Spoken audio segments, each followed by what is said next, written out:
अस्सलाम वालेकुम दोस्तों, मैं हूं शौकत ज़रदारी। जैसा कि मैंने आपको बताया था कि मैं सिंध की 16,000 एकड़ मज़ीद ज़मीन हथियाने का जो बहरिया टाउन का मंसूबा है उसको आपके सामने बेनकाब करूंगा। और इस मंसूबे को बेनकाब करने से पहले मैं आपको बता दूं, इस वक्त मेरे अक़ब में जो बिल्डिंग आप देख रहे हैं ये अक़वाम मुत्तहिदा की बिल्डिंग है।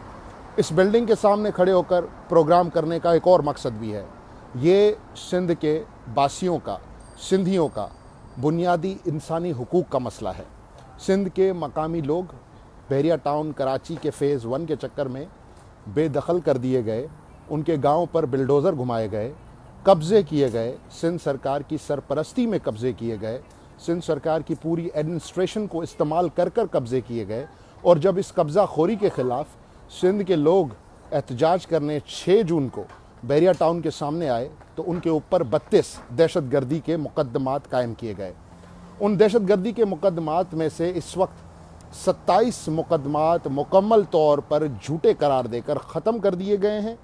और साथ ही 2 मज़ीद मुकदमात के हवाले से गुज़िश्ता पेशी में कोर्ट ने कहा कि ये भी कमज़ोर हैं और आगे चलकर ये भी ख़त्म हो जाएंगे, तो बाकी बचेंगे कोई 3 केसेस। तो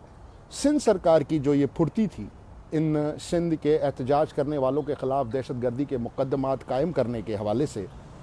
ये तो आप समझ गए होंगे कि इसका क्या रीज़न है और इसके पीछे क्या जो है वो मुहर्रिकात हो सकते हैं। लेकिन बहरिया टाउन फ़ेज़ 2 बहरिया टाउन कराची के गेट से 40 किलोमीटर दूर नूरियाबाद, जो कि डिक्लेयर्ड इंडस्ट्रियल जोन है, उस पर कायम करने के लिए तैयारियां शुरू हो चुकी है। बल्कि ऑन ग्राउंड हेवी मशीनरी पहुंचा दी गई है। 16,000 एकड़ ज़मीन, सिंध की सनती इलाके की ज़मीन मलिक रियाज को देने के लिए सिंध सरकार की तैयारियां ज़ोर शोर से जारी हैं। इसके हवाले से जो ज़राए ने मुझे बताया,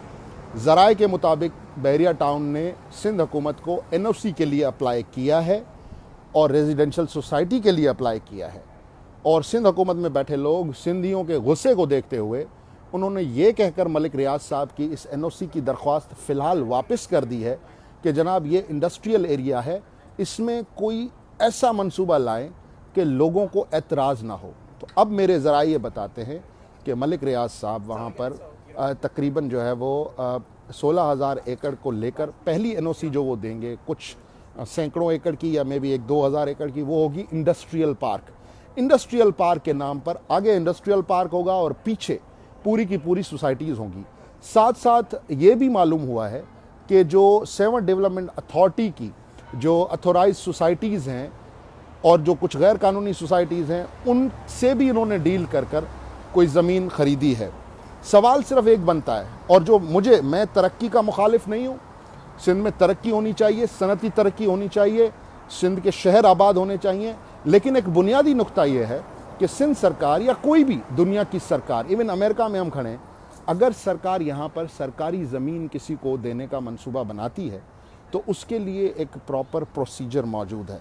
और वो प्रोसीजर क्या है कि आप एक्सप्रेशन ऑफ इंटरेस्ट का इश्तिहार देते हैं, उसमें बहुत से लोग आते हैं, इन्वेस्टर्स आते हैं, और फिर वो इन्वेस्टर्स जो हैं वो अपने हिसाब से अपनी अपनी बोली लगाते हैं और एक प्रॉपर जेन्युइन बिडिंग के ज़रिए ये सारा मामला जो है वो एंड तक जाता है। लेकिन सिंध में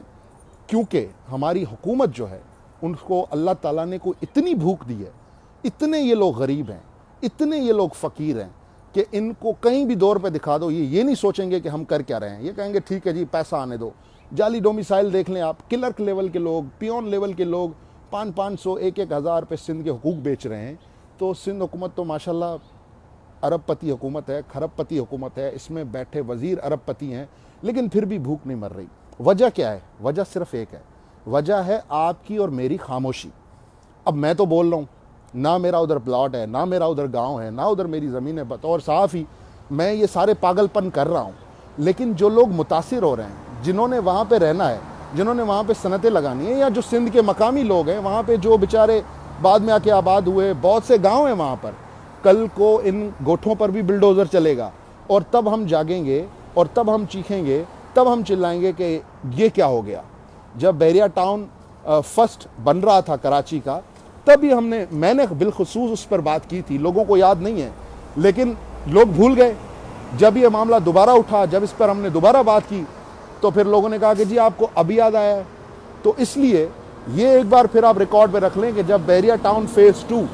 जहाँ पे अभी सिर्फ लैंड की लेवलिंग हो रही है, मैं आपको एग्जैक्ट लोकेशन बता दूं, आप हाईवे पर जाते हैं, पावर सीमेंट के सामने आपने देखा होगा कि बहुत ज़्यादा मट्टी और बहुत ज़्यादा जो है वो रेती उतरी हुई है, बड़े बड़े पहाड़ बने हुए हैं मट्टी और रेती के। वो बेसिकली बहरिया टाउन की मट्टी है और बहरिया टाउन वहाँ पे डेवलपमेंट करने जा रहा है। इनिशियली जो उसकी लेंथ बताई गई है मुझे उस प्रोजेक्ट की, वो लेंथ बताई गई है तकरीबन 3 किलोमीटर के मुफासले पर, और इनसाइड यानी कि हाईवे से अंदर जो है वो तकरीबन 500 मीटर या 1 किलोमीटर तक ये प्रोजेक्ट अंदर जाएगा। उसके बाद बहरिया टाउन कराची की तरह पीछे ये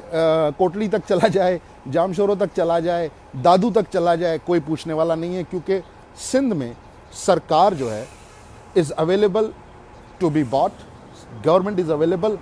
टू बी रेंटेड। सिंध की सरकार किराए पर भी दस्तयाब है, सिंध की सरकार जो है वो बिकने के लिए भी तैयार है, और तैयार क्या है, वो तो सरेआम बेच रही है सिंध की ज़मीनें, आप देख रहे हैं। और फिर जब इस पर आवाज़ उठाई जाती है तो दहशतगर्दी के झूठे मुकदमात बनाए जाते हैं, और फिर जब कोर्टें इन मुकदमात को झूठा करार देती है तो भी इन लोगों को शर्म नहीं आती, ये अपनी हरकतों से बाज नहीं आते, और ये सिंध की ज़मीनों को इस तरह कोड़ियों के दाम बेचते रहते हैं। तरक्की का कोई सिंधी मुखालिफ नहीं है, लेकिन ये जो आपने अपना फुप्पो का बेटा बनाया हुआ है मलिक रियाज को, और सिंध की सारी ज़मीन आप उसको देते जा रहे हैं कि ये प्रोजेक्ट भी तुम बनाओ, ये भी तुम बनाओ, तो ये आप एक फेयर कंपटीशन का माहौल नहीं दे रहे सिंध के बिल्डर को। अब आपको एक और मैं बात बताऊं, आप जाएं यूट्यूब पर जाएं और आप बहरिया टाउन फेज़ 2 के हवाले से जाके आप सर्च करें, तो आपको पता चल जाएगा कि बहरिया टाउन में इन्वेस्टमेंट करने वाले रियल इस्टेट के जो बिल्डर्स हैं, रियल्टर्स हैं, वो अभी से लोगों को बता रहे हैं कि ये मंसूबा आ रहा है, तैयारी कर लो, पैसे लगा लो। लेकिन जो UK, USA, France, Italy, Germany, Brazil, दुनिया के दीगर ममालिक में